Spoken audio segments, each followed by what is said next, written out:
Hello, hope all is well. So we are now going live with Fash from Fena Group, who is a property developer who buys properties for investment purposes, development purposes, and also flips them. So it would be good to know how the flipping market in the property sector works. So Fash, I'm just going to take you on right now.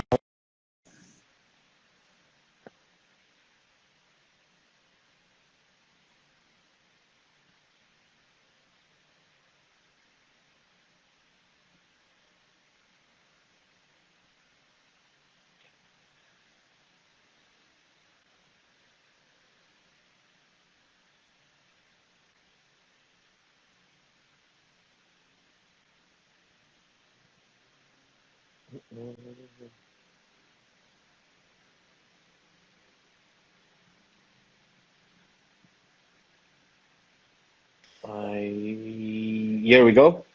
Hello, sir. How are you? Good, and yourself? Not too bad, Mortaza. Thank you so much for joining me today. It's a pleasure to have you on speaking about property development, Pleasure. Yeah. property flipping. We're here to enlighten ourselves onto how you go about and buy properties. What sort of development properties do you look at in terms of making sure that they're going to flip right when it comes to flipping them in terms of developing them and selling them on, or possibly holding them for a short period of time, renting them out, and then flipping them. So thank you so much for joining me. Pleasure. Thanks for having me. Pleasure. Before I get into So it, let's address the most important thing. How's your hay fever? it's good. It's good.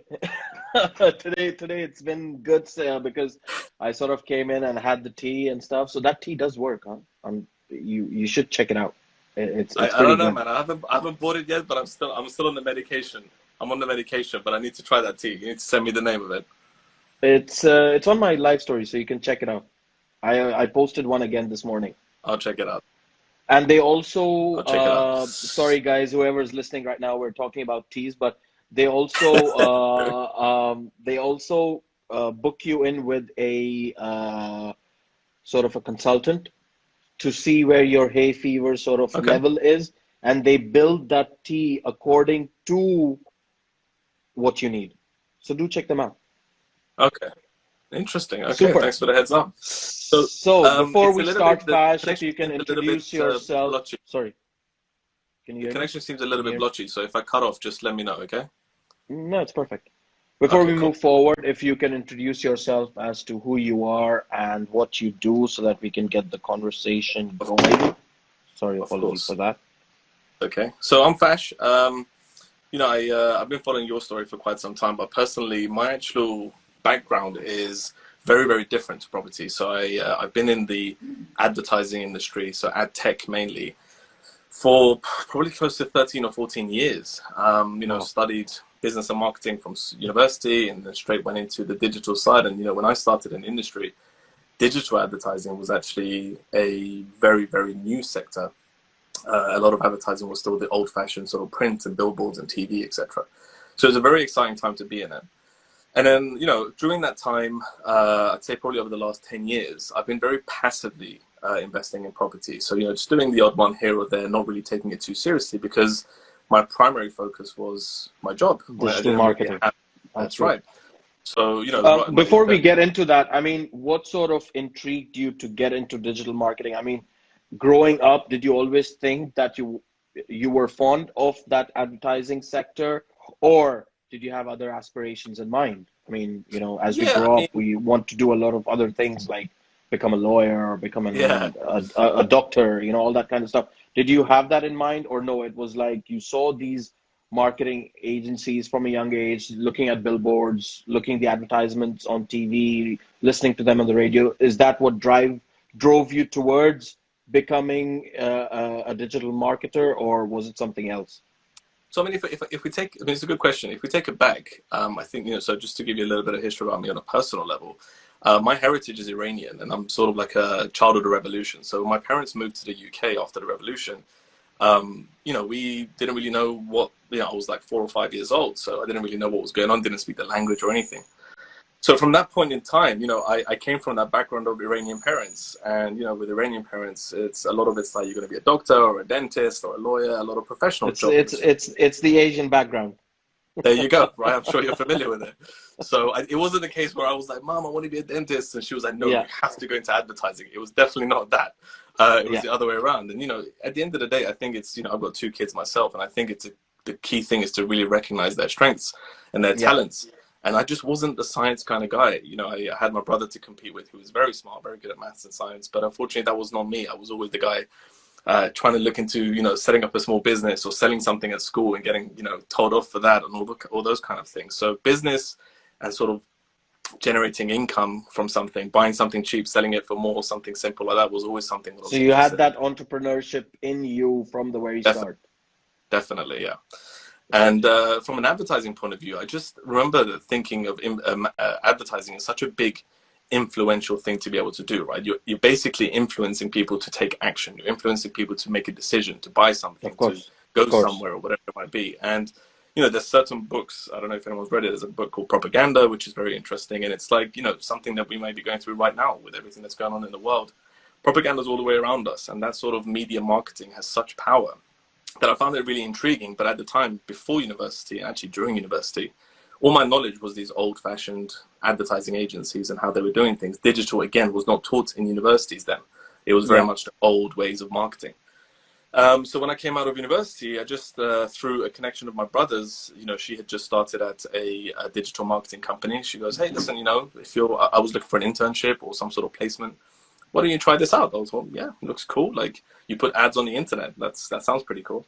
And internet was new. So I was like, "Okay, let's try And that." So I tried obviously at that. that point you didn't have Instagram, you didn't have LinkedIn, you didn't No, have far Facebook, from it. all that kind of stuff. So what No. was digital marketing at that point? Yeah, good question. So it was as primitive as you can imagine. So literally my job was to call up a website. So at the time, I Okay. don't know if you remember, but there was like the search engine of the time was called Lycos, and there was Ask Jeeves, and there was all these The very the old, the first one that when I was growing up, and maybe I was in year seven or year yeah, eight, I don't remember. But the first website that I had a look at was Yahoo. I mean, the search yeah, engine. yeah, yeah. And Yahoo was Google still at like that this. time, Google at that time Wasn't was around. not existent. No. You know, I remember Ask Jeeves, that was there. Yeah. So can you take me through of what you did with Yeah. that?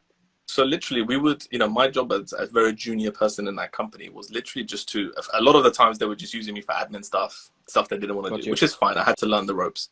And then Yeah, gradually I got into, the job was to literally call up these websites and ask them to basically like rent the space on their website so that we could put got you. a ad on there, right?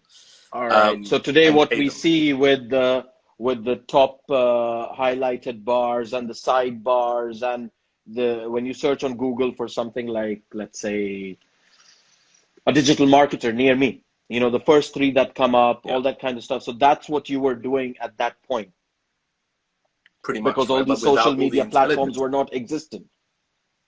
Doesn't exist. So Google, Facebook, Instagram, all these huge marketing channels now were non-existent. We didn't even know what Yep. Google was. They just sounded like something a baby would sound would Yep. make, right? So at the and when we were going through that process, there was no intelligence to it. It was just putting an ad. It might be relevant, it might not be relevant. It was Yep. just a picture, and then that gradually progressed into the So technology you coming into were you were speaking to who the people that wanted the to place their websites. ads onto these websites. So you were Yeah, like the man in the middle. You were dealing with the website, the search engine company, and you were dealing with the person that wanted to. How easy was it to convince them that digital marketing is the way forward so at that you've point? picked We're up. going back 10 years ago or something, Yeah. or I mean, you 15 picked years up on ago. the, yeah, about 10, 15 years ago, you picked up on the business model really well. It really was pretty much a middleman business model, right? Got you. We would buy the space for, I don't know, 15 pence and sell it for 20 pence and take the margin, right? There was Got really you. nothing too intricate about it. This now the way it is super complex and it's Yeah. much smarter. But you can imagine the equivalent would be if we take Coca-Cola would be like one of the brands, and they're like, "Oh, we want to serve our ads on Yahoo's homepage," right? So we would then call Yahoo and say, "Yahoo, I want to buy some space on your website. Who's the brand? It's Coca-Cola. How much do you want to pay? 20 pence for every 1,000 views. Okay, that's fine. How many impressions do you want? Impressions, obviously, you're familiar with it, is basically how many Yep. people will see the ad.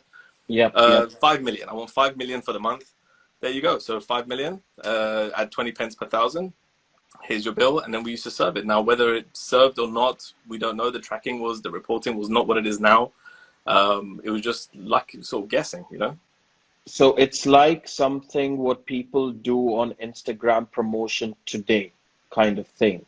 Pretty Facebook much ads. without the You automation of you it. you you buy the space, you target how many people you want to reach, and then it gives you a list or like a review of how many people it reached, how many impressions, how many likes, how many follows, all that kind of stuff. So that how would you base your reviews?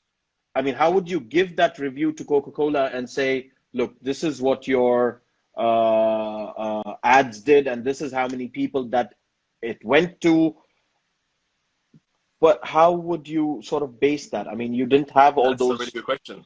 Yeah. That was not a requirement back then, right? Because it didn't exist. So I wouldn't be able So, to what we call so it was just attribution. basically trusting you that you're going out and doing this, and that's it.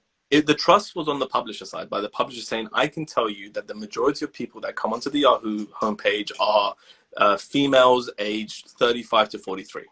Got you. That's pretty much what we had. Instagram now can give you such intricate and detailed stats and reporting that you can take actionable, you can execute on it in a much stronger way. Absolutely. It's a very different world. Now, obviously, back then it was very different. So, I saw that go from that primitive stage all the way to what it is now, which is, you or I could go onto Instagram and set up our own ad campaign. There is no middleman. It's completely automated. We can create our creative, design a message. I've seen you've done sponsored posts on Instagram. I've seen them. I recognize them. Obviously, being in this industry, I sort of spot these things quite quickly. Yeah. But it works. Do you think it's a good way forward?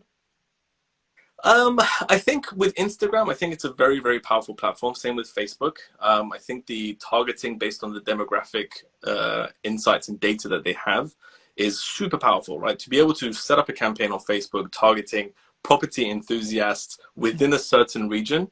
I mean, what else can you ask for, right? And this is interesting. And I guess this is a nice segue into the property conversation, because when I started to take the property discussion a little bit more seriously, which is only, towards the end of last year, after I'd done a few properties passively, not as a business, I started to look into all the trainings and the, online courses and, offline courses and all this kind of stuff. And I realized like there's a lot of these, a lot of very similar messaging, firstly. Just to say, so far, I haven't personally invested in any training yet. But I was connecting with the people who were hosting these trainings, and I was connecting with them on a different level because I was looking for mentors, I was looking for coaches, etc. And as you know, that's a very successful method. And what I realized was some of the advice that these guys were handing out in 2019, 2020 felt really old-fashioned to me. Like there was people who were still suggesting that you write postcards and post them through people's letterboxes. There were still people who were writing letters. Yeah, I know you do that. I know you do that. And this is funny because I haven't done that yet. I'm not saying I won't. And I saw someone on Instagram that I follow recently was writing like 200 letters and posting them. And I asked them genuinely, because I'm still learning, right? So I asked them, I said, listen, this, you might choose not to share it with me, but I'm really intrigued to know if this works, right? If to actually, in my digital head of my digital advertising, I go by what's called a conversion rate. If I send 1,000 letters out and I get 2 back, is that the conversion rate? What should I be aiming for? And, someone with experience, I'd like to know your opinion on this, right? Like, does it work? So I've been doing this since around about 2015-ish, when I got the idea in my head that, look, we've got these many streets in Knightsbridge and Mayfair. And I mean, when people say that I want to live in Knightsbridge, yes, Knightsbridge is small, but when you go into it, you know how vast it is, right? Exactly. So we used to pick up streets, like let's say in a week, we used to do 10 streets. And this was when I was really, really focused on that. And why I got focused on that is because we started doing like 10 streets in a week, and we posted letters and 10 streets would be like 600 letters, sometimes even 1,000 letters, depending on how many numbers of streets there were. So how I sort of changed my way of doing it is that first I used to post it in colorful envelopes. And I Okay. always made sure that the address that's written on the envelope is handwritten, right? And the letter that's inside is signed. Hmm. The letter can be printed. No one's going to Nice write touch. Yeah. 1,000 letters and post them. So at that point, I used to get, like, let's say if I did, just to give you an example, 1,000 letters in a week, I would get maybe 2, 3 phone calls back. And out of those 2, 3 phone calls, maybe I get instructed on one property. And then gradually I did that, I stopped it, I did that, I stopped it, depending on what was being given to me. And a lot of the times that the properties were coming to me, the owners were not realistic with their prices. Okay. Whereas if someone like Savills or Knight Frank went up to them, they would agree with everything that person said, even though if he was a junior trainee. I remember clearly once when I took on a property in Knightsbridge on Beeford Gardens, and the lady said she wanted 3.5 million, and this is going back 2016 or something. And Savills went there a month later and brought her down to 2.75. Wow. And I went to her and I told her that your property will not be, it won't be great. It will not be a great opportunity if you put it at that price, right? And I told her that it would be good at putting it at 2.5 to 3 million kind of thing. But she chose to put it on at 3.5. When I called her back and I said, why did you put down your price? Oh, because Savills mentioned that. You see, so this is the competition Yeah, that you yeah, yeah. have with Totally. these big brands out there, that when they say something, it goes. It And holds more whereas value. you are saying the same damn thing and it doesn't Yeah. work, Yeah. because they think that, let's see what BTH properties can do and let's see if they can achieve the price that I want, but literally she didn't even sell it at the end. Savills also couldn't sell it. So the point is that I'm doing it again now after like maybe about 6, 7 odd months that I've started to do this again. Yeah. And now I've changed my strategy. I don't send out colored envelopes and all that kind of stuff. It's just a normal white envelope, but it's still handwritten.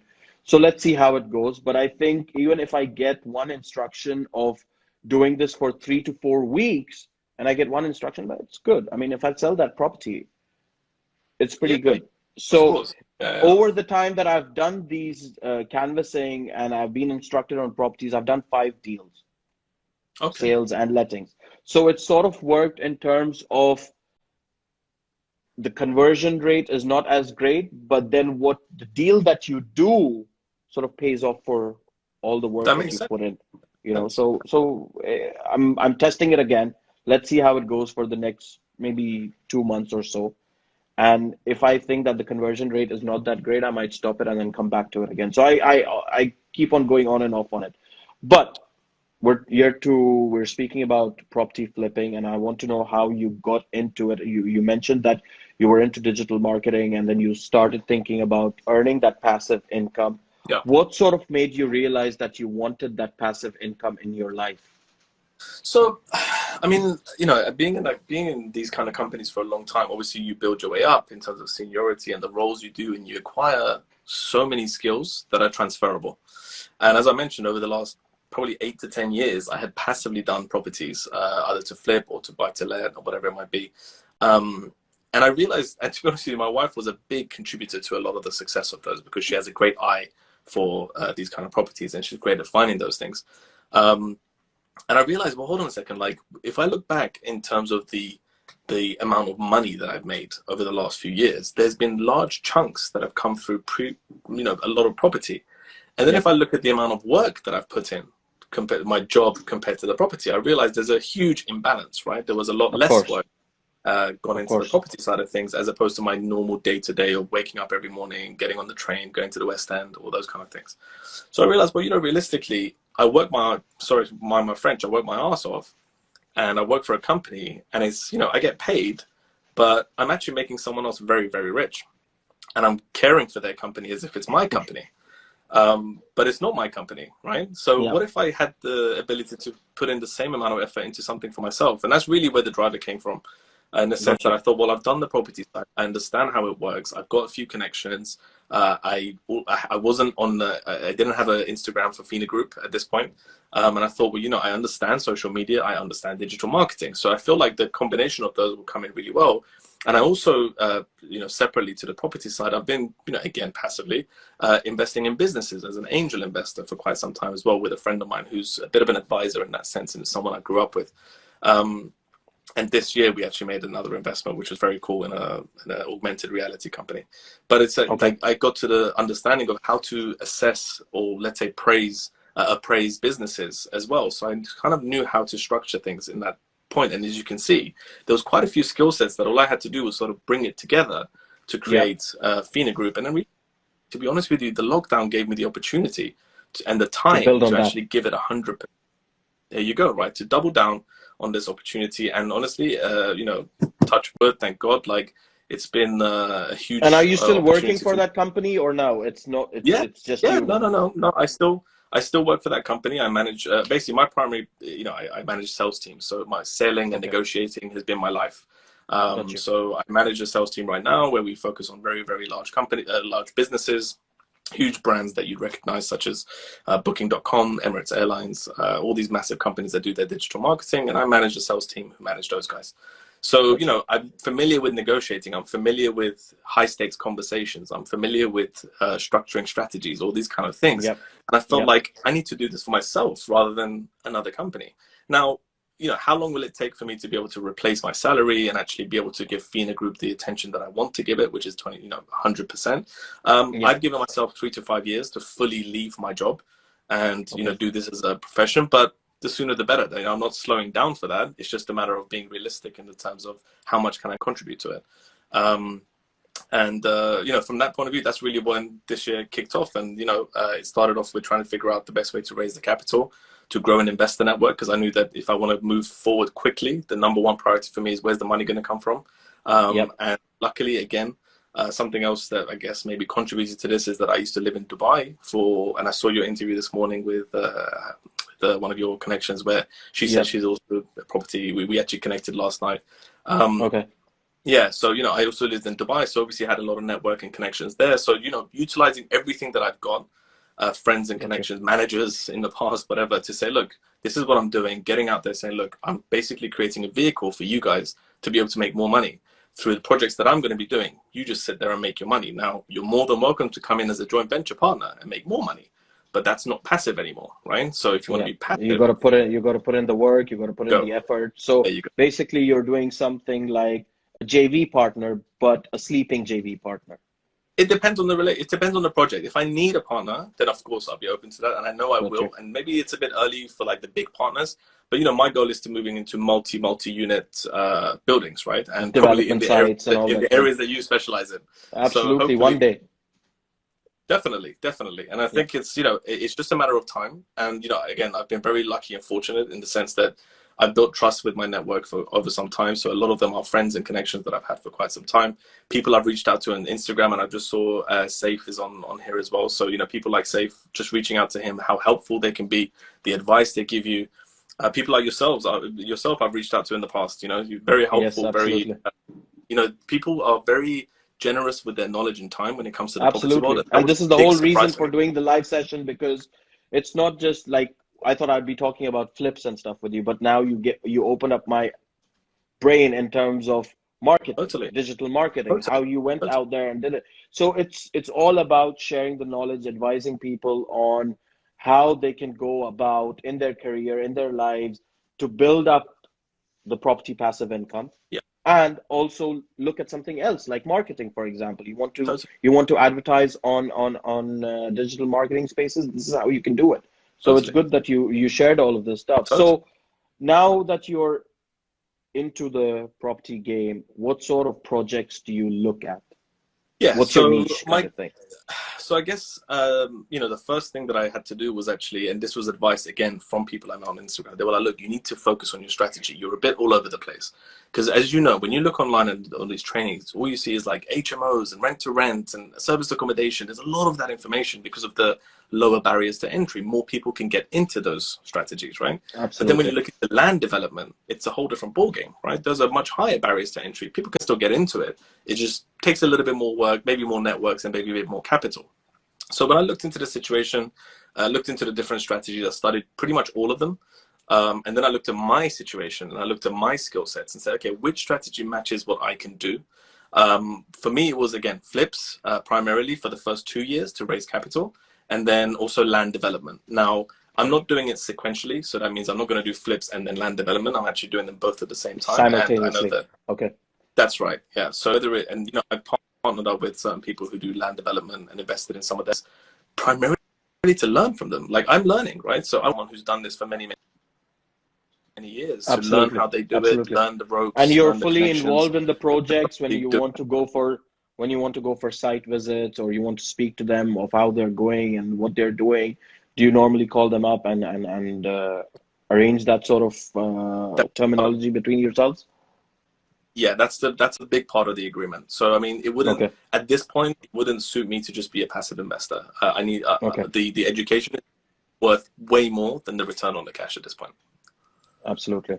So what is it that have you started your first development that you're doing? I mean, yeah. And so what is it? What is it that you're building? Yeah. So I think you actually had Rutu on one of your interviews from Amara Properties. So we're actually working with Rutu closely on her next development, which should be very, very exciting.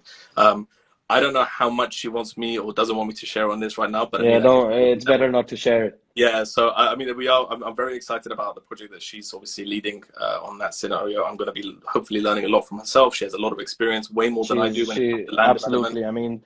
I mean the property developments that she does, especially some of the houses that she's built, it's absolutely amazing.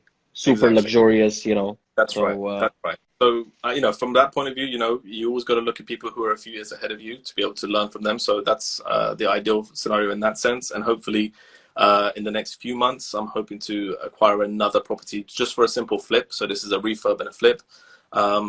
And if that goes well, to be honest with you, it should have happened a lot sooner, but we were going through a remortgage sort of scenario on another property, which was meant to be a desktop valuation because of obviously COVID. And then they turned around and said it's going to be a in-person valuation. So that delayed us by a couple of months. But otherwise, I'm not worried about that. I think it's just a small hiccup. And by the end of the year, so, the land development will kick off with Amara. And then obviously we'll have another property. And then next year is when we're really going to go much bigger. And in your eyes, the flip market does exist in terms of gaining that capital appreciation on your property. 100%. On your income, on your capital. Yeah. 100%, because I mean, there's two ways to increase the value, right? You either sit on it and wait for the market to increase, or you add value to a property that may be run down, and that's our strategy, right? Like finding a property that's, I mean, one advice that was given to me that I always try and remember is always start a project with the end customer in mind. So in a way, you have to understand that who is going to buy this house, what kind of person, what kind of thing do they want to see in this house, how do they want to live, what lifestyle are you trying to create? Is there a demand for it in that area, right? Now, obviously, we have so many tools online now. There's so many websites that give you really good insights that I think people should be leveraging rather than just speaking to an agent. You think you should do that too. You should speak to the agent and also put your own research in, your due diligence, 100%. All that kind of stuff. I mean, it's coming to a point where the agent's work is becoming less and less, and it's just sticking to possibly doing the viewings and doing the valuation. And then the rest of it comes from the buyer or the vendor or the developer, Yeah, I think there's an element of that. But at the same time, if we take yourself, for example, right, and there's you and there's a few other people that I follow on Instagram, I see you guys as less of an agent and more of an advisor, right? So that's a very different, like, I still need that. And I have people, that I go to, and there's, a friend of mine, Alex, who works with Danny Daggers, and all these guys, like, they're advisors. I'd come to you and ask your opinion about something. I'd ask your opinion about Knightsbridge because I know you know that area better than me, right? And I'd be like, look, this is what I'm looking to develop. What do you think? Is there a demand for it? And that's where I really think an agent's real value comes from. It's that knowledge, right? Because if you're just doing viewings, it doesn't matter if you've been in this game for 20 years or if you've been in this game for 2 years. You can still do it. It's all about your advice and how you can share that in terms of growing the knowledge of the other person who is looking to invest. And how I see business is not like if I pick up the phone call, I'm speaking to a new person. it's not straight selling. It's Cool. building that confidence, building 100. that trust, so that even if I don't do a deal with him in year one, if I know him for the next 10 years, year 10, we may do the biggest deal of our lives. And that's what those 10 years have paid for. Whereas a lot of agents these days, they just look at the short term and they say that, okay, this is I have to call these many people, or I have to get in touch with these many people, I have to do a deal.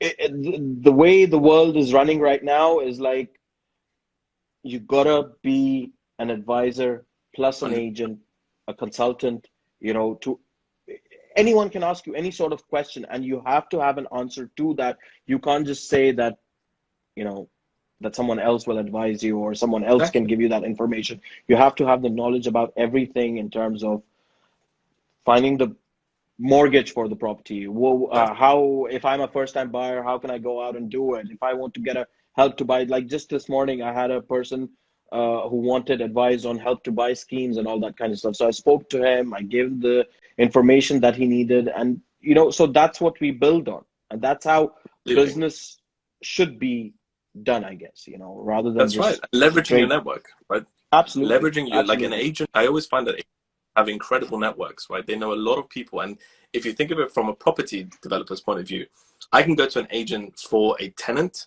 I can go to an agent for a buyer. I can even go to an agent for an investor, because especially people like yourself, where you're dealing with these high net worth individuals buying these expensive houses, these people have money. Exactly. So I can say, hey, listen, are you Absolutely. friendly with any of them? I'm working on this development. I'm looking for like 200K. But you want to push it out to a few of the guys that you're on WhatsApp with, right? That you have close relationship Absolutely. with. See what can happen. Like Absolutely. this happened with one of our properties where we had a tenant before we'd actually bought the property because of the Okay. agent. The agent was like, look, I know some guy who's going to be able to rent this out in a decent condition. You don't have to spend too much. I can speak to him, blah, blah, blah. And it never went on the market. It just happened between the agent, right? It was, and that's really like, when I think of that, of course, I'm going to go back to that agent at some point, right? That's his value, Absolutely. right? Because Immediately. he got that done for you off the market, and it That, was quick that's it. succession, all that kind of stuff. So it does matter.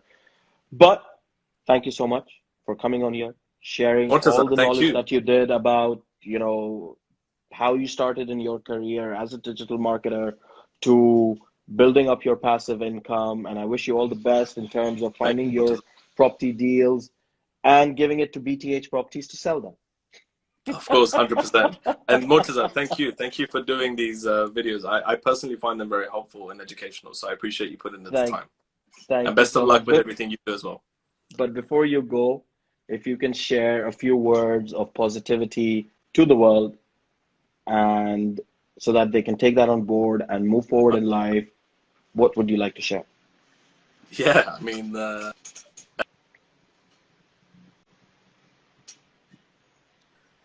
what are things that are happening in the world right now? Some negative, some positive. One thing that's highlighted, in my opinion, is that nothing is impossible. Literally nothing is impossible, right? It's just a matter of figuring that, there's nothing differentiating between Murtaza and Fash, right? Like, we both have a brain, we both have two eyes, we're able people. And I Absolutely. think it's the same where you need to put in the effort, put in the time, really dig into your resources, and you can make anything possible, in my opinion. I mean, look at this. Donald Trump is president of Absolutely. America. Anything is possible, right?